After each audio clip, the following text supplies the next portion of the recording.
Hello, everyone. It's me, Diggory, and Oscar. Say hello, Oscar. Hi, everyone. Hello. We have just dropping in before the episode starts to say thank you so much to everyone so far who's followed us. We've had a huge response so far. Oscar, how have you found it actually putting the podcast out there? It's been very humbling, actually. Had lots of great responses. Didn't expect so many people to tune in. I've had people stop me on the street and say how much they love Hugh Grant, and it's been an overwhelming response, really. It's incredible. I had one person, Faye from Bracknell, tweet into the show saying, "OMG, Taking Hugh for Granted is 100." I don't know how you describe that emoji, the 100 emoji. The 100 emoji. I mean, I guess it's like 100% max level. Yeah, 100, 100, 100. So we're maxed out. So thanks, Faye, for listening in. Diggs, did you have any others? Yeah, we had on the Instagram a young lady named Phoebe from High Wycombe. She said, just gave this a listen. It's absolutely brilliant. Can't wait for episode 2. So thank you so much to you, Phoebe. We also had an email from DP Dan who said, thank you for breathing this air we share and for blessing us with your creative juices. Can't wait to listen to the show on the reg. Keep up the great work, which is really kind. Any more from you, Oscar? I had one from Leo in Windsor, who said, "What am I listening to?" Excellent. So you can't please everyone. No, absolutely not. The new episodes will be coming thick and fast over the Christmas period, so stay tuned. Indeed. Yes, Santa's sack is full of more episodes. Also, just love and appreciation to Harry Irons, who did the cover art across all of our social platforms as well. So thank you so much to Harry. It looks amazing. A lot of people have mentioned that to me as well. So you can find him at harryirons.com for any sort of graphic design needs. We are going to be, I mean, you're listening to this now, so you're fine, but we are going to be going up on more and more platforms as we go on. We're talking Spreaker, we're talking Google Podcasts, and the big one, iTunes. So bloody iTunes have been letting the side down. Yeah, big time. But we should be up there in the next week or so, we hope. Yeah, fingers crossed. Until then, follow us on Instagram at Taking Hugh for Granted. Follow us on Facebook now at Taking Hugh for Granted as well. We're at Taking Hugh on Twitter, and email us takinghughforgranted@gmail.com. Hope you enjoy the episode. Cheers, guys. For copyright reasons, the producers of Taking Hugh for Granted would like to state that this podcast is in no way associated with the actor Hugh John Mungo Grant, nor does it endorse his views or represent him in any way. We simply review Mr. Grant's films and hope to shine light upon some of the lesser-known classics from his illustrious career. Hugh, if you're listening, we hope you approve. Listen, I did film and television studies at university for 3 years. I spent hours reading countless books and articles on subjects spanning from film all the way to television. Not a single one mentioned Hugh Grant once. I achieved the hardest qualification across any university or college ever, a 2-1 in history. Let me tell you, the only thing that I learned was that we, as a society, have a history of denying and neglecting Hugh Grant's artistic and cultural relevance, not just in this country, but in the entire world. I met Oscar at a Hugh Grant-themed event I put on at the Students' Union. It felt as though Diggory and I were the only ones there, and we agreed that there was a Hugh Grant-shaped hole in academia. We decided to put it right ourselves. We want to show people that he's an icon in acting. We want to show people he's more than just a bumbling posh guy. I'm Diggory Waite. And I'm Oscar Beardmore Gray. And this is... Taking Hugh for Granted. Hi there, you're listening to Taking Hugh for Granted with Diggory Waite and Oscar Beardmore Gray, the podcast in which two friends watch every single film starring Hugh Grant and ask the simple question, is this film taking Hugh for granted? Is this film good on its own, or does it rely on the bumbling Brit for its acclaim? This week, The Lair of the White Worm. It's a 1980s horror/thriller set in rural Derbyshire, where our man Hugh Grant saves the world from a horrible mystical beast who is worshipped by an evil priestess who likes getting her kit off. Oh, yeah. So when we were looking at doing this film, I went on IMDb. I knew nothing about this film. I scrolled straight down. I was scrolling through, And I looked at the plot keywords, Oscar. Some of these films have plot keywords. Let me just read some of them out to you now. Scantily clad female. Female exploitation. Cult film. Cleavage. It's its own thing. Topless and female nudity. So those are just some of the tags. Was that it? Have on, that was it. Those are the top tags on IMDb. Yeah, so here's a little synopsis of the film, just so those listeners at home can get a feel of this absolutely shocking drama.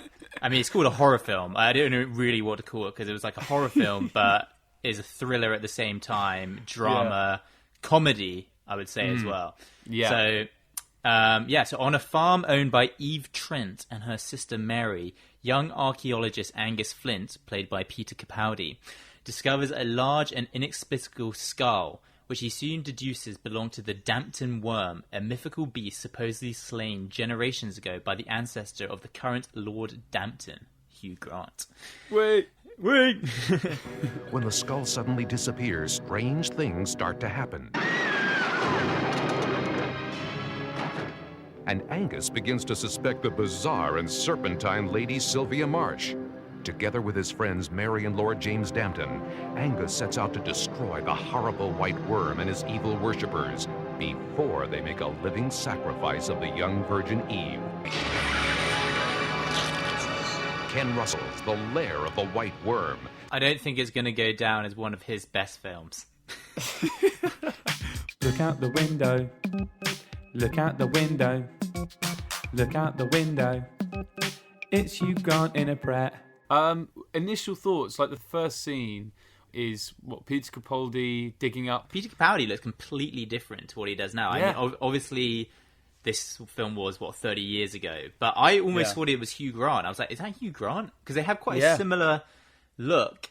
But then I was like, that soft Scottish accent, I knew it was Peter. But it's a weird first scene. He's digging up some hole in the back garden, and then he comes across this weird snake head, and from that point on, you know it's going to be a weird film. Just something about it just seemed off already. I was like, oh, this is going to be a shit film. I know straight away. I could just tell. I just felt it. Well, it was very low. You could tell that it was quite low budget from the start, right? Big time. It was just set in such a dreary looking scene. But I guess maybe that was meant to add to the sort of atmosphere, as it were. Exactly. So then we'll just fast forward, because realistically, if we go too much into the idea that a student archaeologist is digging up the garden of a bed and breakfast in Derby, then there's so many problems there that we will just skip over those, because literally what is going on there? It's a pretty problematic film, this one. Whoever came up with the idea to start with, and then whoever developed it, exactly, it's got to be a bit mad. Yeah, they're all mental. Well, it gets a little bit crazier, but we'll get into that. So then I think it's good to then fast forward to the party. There's a big old party, which is an anniversary of the slaying of this worm. So, like I say, you can't stress this enough. There was a worm back 300 in this film. There was a worm that was slain by the lord of the area, the Lord Dampton. His ancestor, Hugh Grant, throws a party every year, or they do every year, to sort of celebrate the worm being slain. Well, this is a true myth. This one, really?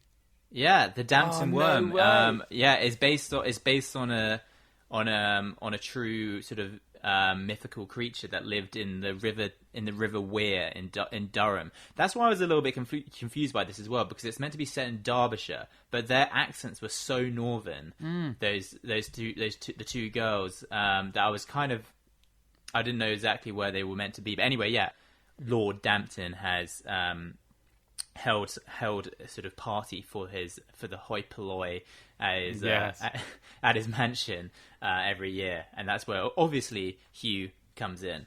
Haven't you heard of the Dampton worm before? And brave John Dampton. Not before tonight, no, I can't say I have. How very convenient.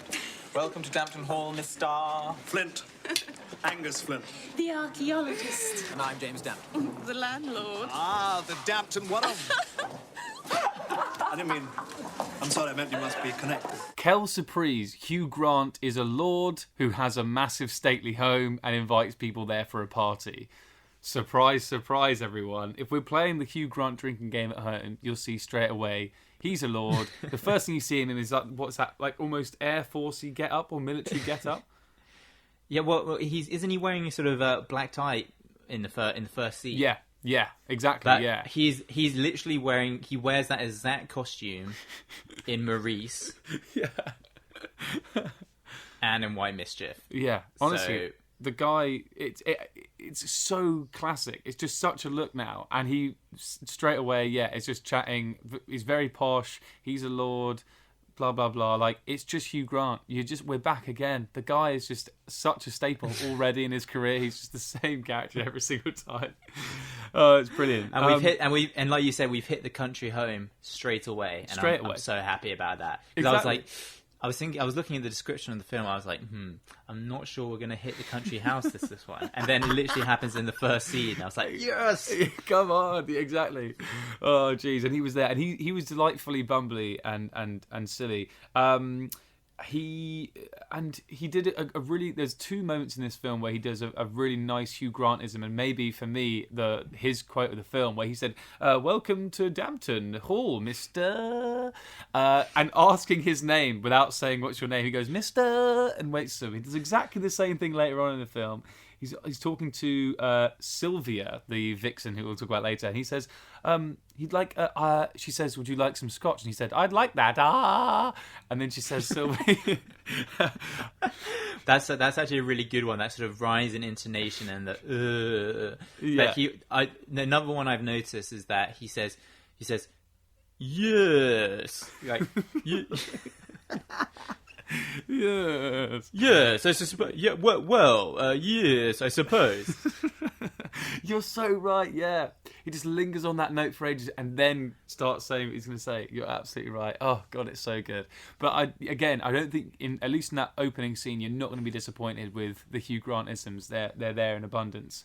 So then, look, the party happens. Everyone has a good time. Then Peter Capaldi and Mary walk home, and it's our first inkling that this is a scary movie because, they start talking about no one walks this way home because it's all dark. And she's very flippantly tells Peter Capaldi that her parents went missing on that same very road a year ago, and that's why no one goes there. And then Peter Capaldi goes, "Oh, that's a shame," and starts getting with her. It's the most bizarre moment where you think. But I'll tell you what, Oscar. There are loads of sexy, or at least attempting to be sexy moments in the film, and that's like one of the only kisses we see. Well, that's not true, but that's a kiss that you're just like. There's been no sexy lead up to it. It's like, oh, your parents are missing and probably dead. Should we get off? There's a lot of moments in this film where there is sort of sex that happens that you're just is out of nowhere. Yeah. And you're just like, this is so strange. It's brilliant. And once again, it just... from what we can tell so far, I really feel like being a posh character, being in a stately home, and copious amounts of very graphic and hardcore sex seem to litter Hugh Grant's early career. It's just... Yeah. Yeah. It's sexy films... I don't know.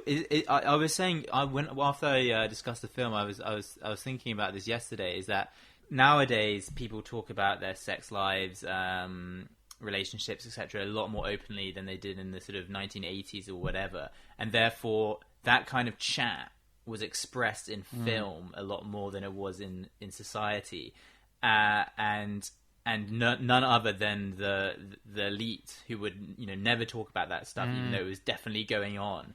And then so you see all these absolute bizarre films come out where there's orgies and there's all kinds of weird things with toys and that kind of stuff, and you're like, this is really, really left the field, and I'm not sure I'd want my child to watch this. Yeah, exactly. No, I think you're right. Yeah, exactly. No, I think you're right. Yeah, exactly. No, I think you're right, Oscar. So they've had the party, and they've mentioned that their parents went missing.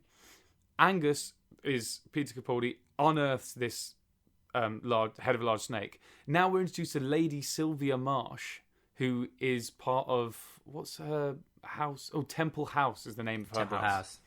And she's Aptly named. She sneaks into their house while everyone's out and steals the skull. But very importantly, and up until this point, nothing really too weird has happened. She sneaks into the house, steals the skull. How she knows it's there, we're not sure. But she sees a crucifix on the wall. And then suddenly, out of nowhere, she sprouts fangs and spits and hisses some noxious sort of, weird gunk at it. Mary, one of the ladies who owns the house, comes in and sees this on the wall and goes to touch it. Oscar, what the fuck happens next? It's probably, if you had to do a short list of the worst acting of the century, this would be quite high up. She suddenly has this like weird trance, and she sort of like her eyes go manically wide, and then she sort of like goes into she like falls on the ground in a really terrible piece of acting, and then this is when the film really this is the first bit of the film I was literally like, what the hell am I watching? This is so weird. It goes into this dream or like kind of trance, I guess, where there's so, is it Jesus on the cross? I think it is Jesus on the cross, but the layer of the white worm is twisted around it. And then there's a load of Romans raping people underneath the cross. And then the snake, starts eating the hand of Jesus. And it's like this weird pagan... there's so many thoughts running through your head. I know what thoughts are running through your head, Diggory. It was crazy, though. The background is set alight. It's on fire, but really weird colours. Not just like fire. It's like psychedelic fire. It's like she basically has like a psychedelic trip almost. But like you say, it's a really distressing scene. All you can hear in it is the basilisk hissing, fire also crackling away, and women screaming because they're being raped. And it's just absolutely crazy. And it's an assault on all the senses. And it's absolutely horrible. May I also... That is the moment when I was screaming. I was literally going, no, what is going on? And then I had to open the door to the postman, and he was looking at me, and I had this like incredulous grin on my face, which I know is probably really dark, but I was like, what have I just seen? This film just suddenly goes from 0 to 60 in literally the space of touching a crucifix. It's mental. It goes crazy. And then you have the contrast of when Hugh then comes upstairs and he's like, oh, good grief, what's happened to Eve?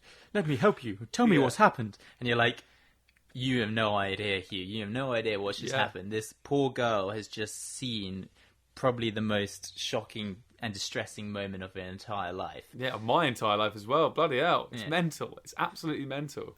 Then we're instantly basically hit up again with another mental bit. Lady Sylvia is driving home with the head of this snake, this like bone head of the snake in her car. I'm just covering my hands because I just remembered what we're about to talk about, and it's just... The weird thing about this bit as well is that it has absolutely no bearing on the ending of the film. It's like the producers have just decided we would like to make this really weird. Yeah, exactly. This is meant... There's just no... You're so right. This has no bearing on the rest of it. It's brilliant. So there is a young man who is hitchhiking, and she pulls up beside him, and he's like, hello, missus. Can you take me to the youth hostel, please? And she's like, oh, it's raining. You'll catch a cold. Get in my car. And then whilst they're driving, she's talking about her music, and he's like, oh, I don't like this banging. She was like, do you like any kind of banging? And it goes from there, basically. And then pulls up her skirt, and you can see she's wearing like fishnets. Yeah. Oh, and you're like, oh. Okay, and then I'll summarize to the audience like the shocking scene that happens next. So that they go back to her house, and she's like, what did she say? She's like, the fun's only just starting or something. Yeah. And then they're playing Snakes and Ladders again. The weird snaky theme continues, and then they go for a bath. Yeah. Oh god. And she and throughout all this, she's like wearing like literally like just next to nothing.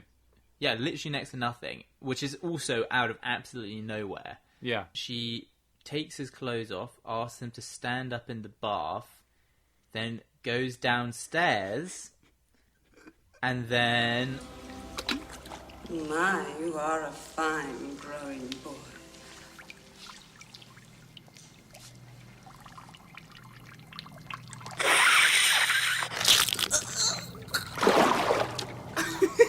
Out the fangs come, and she bites his dick off. He, and that's basically the last we see of him. And do you know what's really disturbing about this, Oscar, is like when we are trying to look for a little bit of insider info, when we're editing these, we like to, Oscar had the fantastic idea, and we put in little clips from the films. On YouTube is often the best way to get those. I went on YouTube, typed in this film. You can't find many other scenes. You find lots of trailers. The one scene about 1,000 people have uploaded is this scene. Is the scene with the boy. And I must tell you now, Oscar, the comments are disgusting. They are absolutely filthy. Have you got some? YouTube user Stuart Lynch said, I remember my parents having this on VHS when I was about 12. I would always sneak it on when they weren't home, just for this very scene. User Don Franco says, I was in the Scouts, and I never remembered it being this good. Jason Bardell says, that's my fancy, being seduced by a sexy MILF. Oh well, I can carry on dreaming. User Blackpill agrees, simply commenting, classy, English, MILF.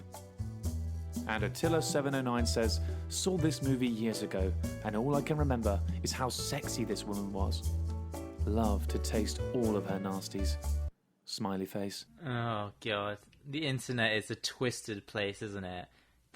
Honestly, there's probably someone who's, uploaded that to Pornhub or something. Big time. This is for those weird people who get off on this shit, don't they? Yeah, Oh, exactly. And I can't recommend the film enough for them.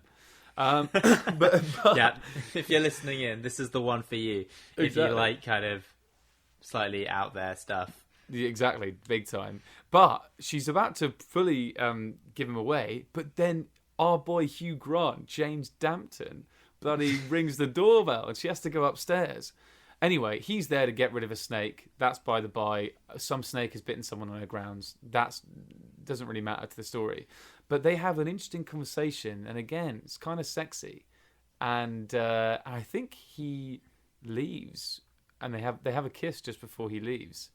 They have a very naughty kiss because is this the first time that Hugh cheats on someone in a film that we've watched? Might well be because I think so. But I don't know if it's official with him and Eve, so that's why it's a bit confusing. But Exactly. I was like, Hugh, you naughty fella. Yeah, exactly. But he's looking pretty dashing in his RAF uniform, though. To be fair, He certainly is. That's the thing. And it's him. He's come in. She's off in the scotch. She's wearing next to nothing, as we've already said. But also the thing about her next to nothing is it's leather next to nothing. It makes a massive racket. Her legs must be boiling.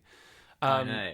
Anyway, so that's mental. But nothing really happens there other than, for me anyway, yeah, it's a bit peak because Hugh Grant kisses this woman and he's cheating. He's a cheater. It's not on great. Hugh. Exactly. Hugh, you've just gone down in my estimations there. So then Eve and Mary find out that their dad's pocket watch is discovered in the Stone Rich caverns.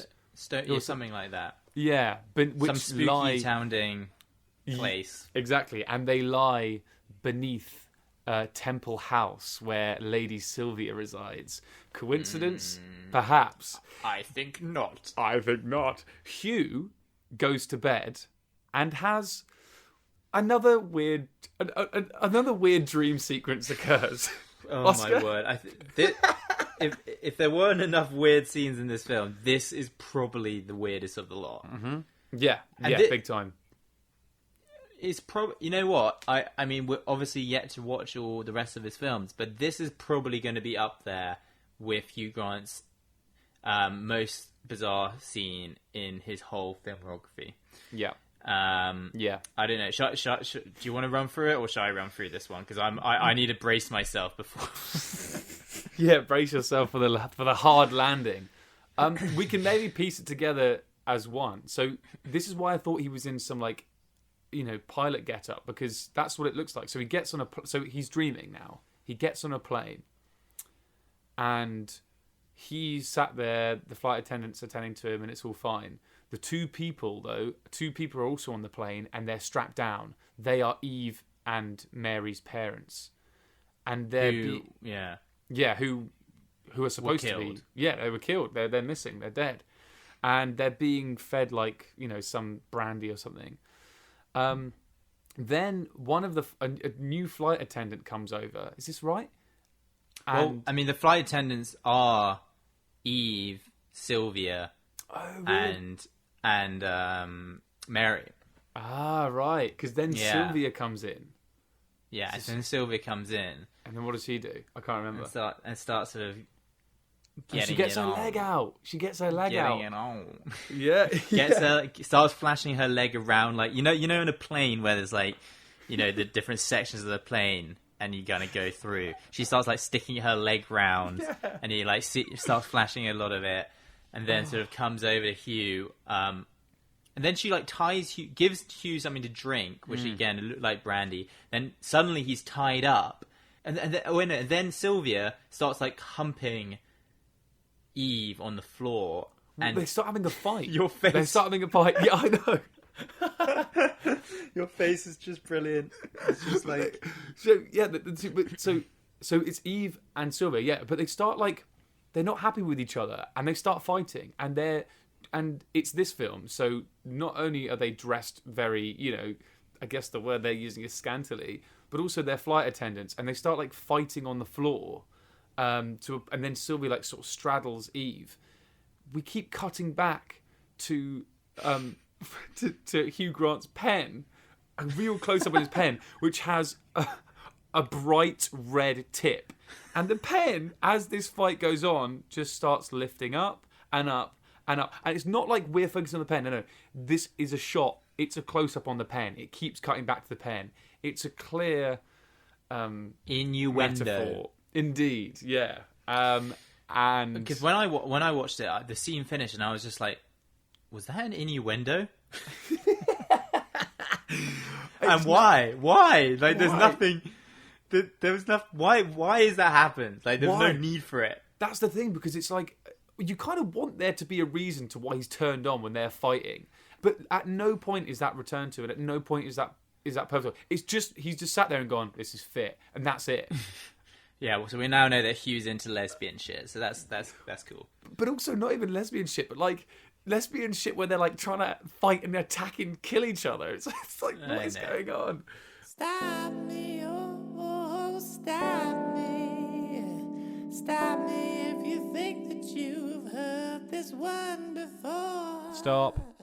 We've heard it before. So then Eve is captured, but this is what I'm saying. This is what we're talking about with those dream sequences and that moment where the kid gets his dick bitten off.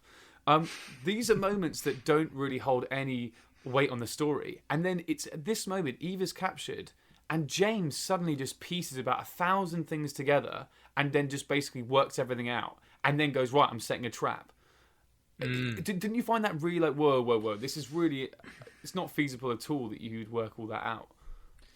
No, this is, it's almost like they sort of ran out of time in telling this narrative, because the film's relatively short. It's an hour and a half. Yeah. And then suddenly it's like, okay, we need to end this now. How is Hugh Grant going to save the day? Yeah.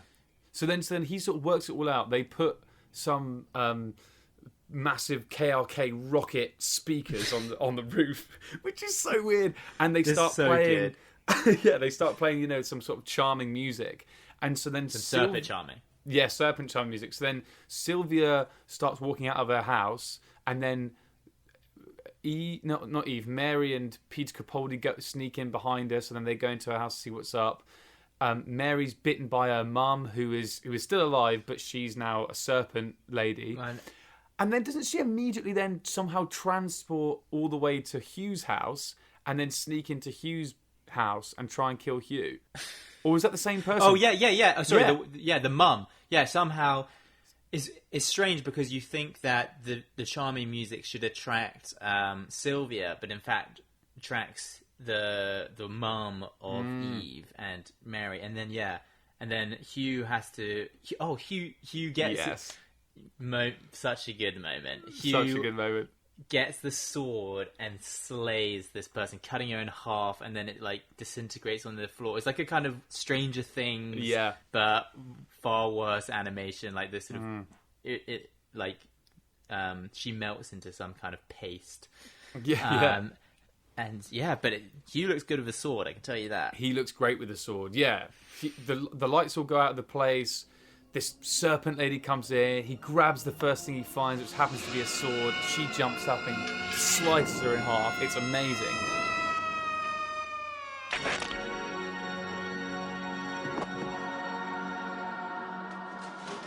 So then it's suddenly the next day, and Mary's been at home. This is what I'm saying. The film just suddenly speeds up out of nowhere, and you're like, well, get rid of biting that kid's dick off, and let's spend some more time explaining what happens at the end.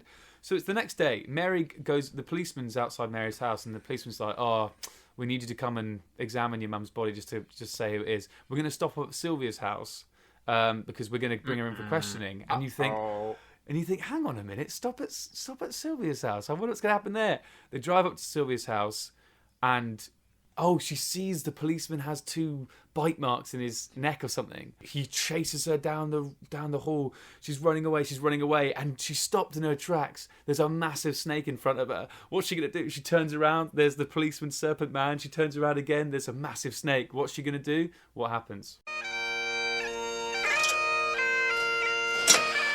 Peter Capaldi comes and saves the day with his bagpipes.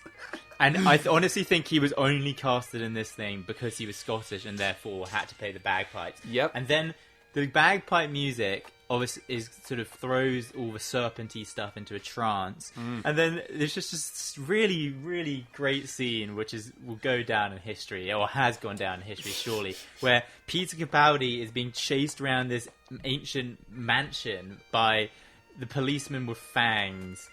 Playing the bagpipes as he goes, and you couldn't make this shit up. Honestly, it's absolutely hilarious. For me, the best part of that scene isn't that they, like you say, have clearly cast Peter Capaldi because he's Scottish. He's somehow got his bagpipes out and brought them all the way to the policeman's house, but also. He can't just play the bagpipes from his Scottish. Oh, no. He's in full Scottish garb. He's wearing a fucking kilt. Even when he was at the party, at the Lord's house, he wasn't wearing a kilt. He literally is just wearing the kilt just because he's got the bagpipes out. It's bizarre. It's almost like you can't play the bagpipes and have a kilt on. There's no way. And he's even got the little bag thing. I can't remember what it's called, but the thing that the out of ferret or whatever it is on the front. Yeah, that you got right where your crotch is. Yeah. Anyway. And then he obviously you lose your breath after playing the bagpipe for so long, so he momentarily loses it, and then does he get bitten at that point? He does. He does get bitten. He does get bitten, but he has that's how it happens. Yeah, mate, Sylvia has the earplugs in, so she gives him a bite, takes him out, and goes, "You're fucked." Smash cut to. In her evil lair, Eve... The labyrinth. Yeah, exactly, her labyrinth. Mary's tied up against the wall. Angus, Peter Capaldi, is on the floor with his head bashed in and stuff. He's not dead, but he's close to. And he's like frothing in the mouth. Exactly. And Eve is in white underwear only, and she's tied up, but like hanging over this massive... hole that is probably, I would say, a massive worm-shaped hole. Oh dear, that has just a slight bit of eerie smoke stuff coming out of it. And so the idea is that she's going to be sacrificed because Sylvia is sort of believes in this pagan spirit and worships the worm. Yeah, it's a bit of a waste of time, I'd say, to worship this weird worm. Exactly, And we have to talk about it again. We can't not. Part of this ritual is, oh God, Sylvia's wearing a massive dildo. That's part of the ritual, is it not? Yeah, it's just I'm running out of words. I know, you can't write this shit. You can't write it. And she's about to... Part of the reason she's so infatuated with Eve is because Eve is a virgin, right? And she wants to do this properly. She wants to give the worm a virgin. And I think the part of it is taking the virgin's virginity with your massive It's really spiky strap on. as well. It's horrible. It's absolutely Yeah, horrible, and it's massive. It's bloody massive. Luckily, we're spared that though. Because time's running out, because she hears Hugh Grant, who realizes the worm will be down there. He's gone in He's gone under Temple House, and he's gone to with his friends. They're trying to smoke out the worm, but all that does is the worm starts rising up, opens its mouth, and then Peter Capaldi suddenly comes back to life, and you're like, how the hell has that happened? Then you afterwards you find out he's had the antidote.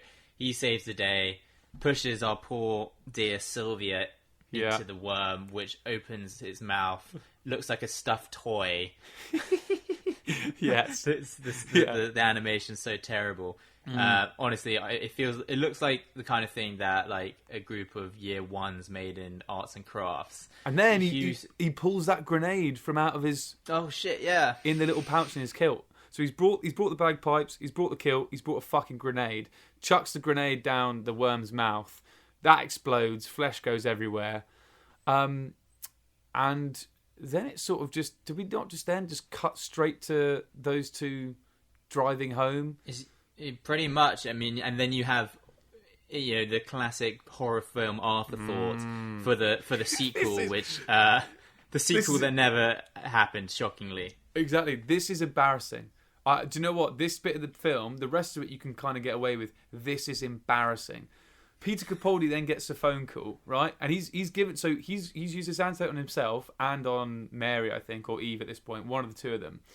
And he gets his phone call from the lab, and they go, "Hi there, sorry to bother you. There's actually been a mix-up. Your antidote was mixed with arthritis liquid or whatever that's meant to alleviate arthritis. So unfortunately, your antidote's here. I'm holding it right now. Sorry about that. Anyway, cheers." And so, which I think, I'm sorry, is a major flaw in the plot, because how the hell has he got up from? How has he recovered from his snake bite to then save the day?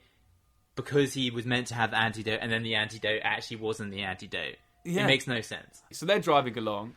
Our boy realizes, he looks in the mirror and starts licking his lips in a. And he says a great line as well. He's like, "Should we get a bite to eat?" Yeah. And then you're like, "Ooh, bite." Indeed. And then does Hugh work it out? He gives a little glance, doesn't he? And he's like, And then obviously then you never find out. And to be honest, I'm glad we never find out. I'm glad we never want to watch find out. An hour and a half of that shit was enough for me in one evening. I'm the absolute opposite. I wanted more, because the film was so rushed and because it was so ridiculous. I was like, I want more. Taking Hugh for granted. Taking Hugh for granted. Taking Hugh for granted. What did you think, lads? Were they taking Hugh for granted? If you ask me right now, is this film taking Hugh for granted? I'll say 107% no. What a fun, ridiculous, mental thrill ride. Well, I think it's just one of those films that you just don't... Hugh in his later career would never accept doing. No. And a film like that probably wouldn't be made anymore. Yeah. And therefore it's an absolute gem in all the films that he's done. And while his character is not that developed and it's a little bit, I don't know, you're not riveted whenever he's on screen, let's put it that way. Yeah. But it is a hilarious film, and definitely not taking it for granted in this one. Exactly. Big time. It's been the greatest entertainment so far by quite some distance, and I'm not sure we're going to beat it. Genuinely, like, so far, I would give this my stamp of approval. Well, yeah, you don't see these kind of films in modern cinema anymore. It's just not what you expect to see when you go to work in the morning. Exactly. That's it. Well, I guess because it's the Halloween episode, I've got to ask: did it scare you at all? I'm a bit of a pussy when it comes to horror films, I will admit. Diggory, you know this full well. I will watch any kind of horror films through my fingers like this and just like peek. So I will admit there were a few moments in this film where I had my hands like this. So I guess I was scared. That's probably a bit embarrassing to admit. Oh, I want to watch it again. I might watch it again really soon. Oh God, good stuff. All right, that would be a good a weird first date. Like, let's go back to my house and watch this film. You know what? I don't think you'd be getting a second one if you did that. Absolutely not. But that's a good way, maybe. Okay, here's our top tip. If you're stuck on a date that you don't want to be on, take them back to your place, bear with us, and stick this film on. They will leave, or if they don't leave, they will definitely never see you ever again. They'll probably call the police. So yeah. Thank us when you've got rid of the person you didn't want to hang out with that evening. Exactly. And then when you use your one phone call from jail, ring us and thank us. And say, thank you so much. She did call the police on me, but I got away from her. Fantastic stuff. Well, that's another episode in the bag, I imagine. Thank you so much for listening. Anything else to say? Any closing thoughts? Just thank the Lord every day that you have this man in your lives. Thank the Lord. Cheers, everyone. See ya.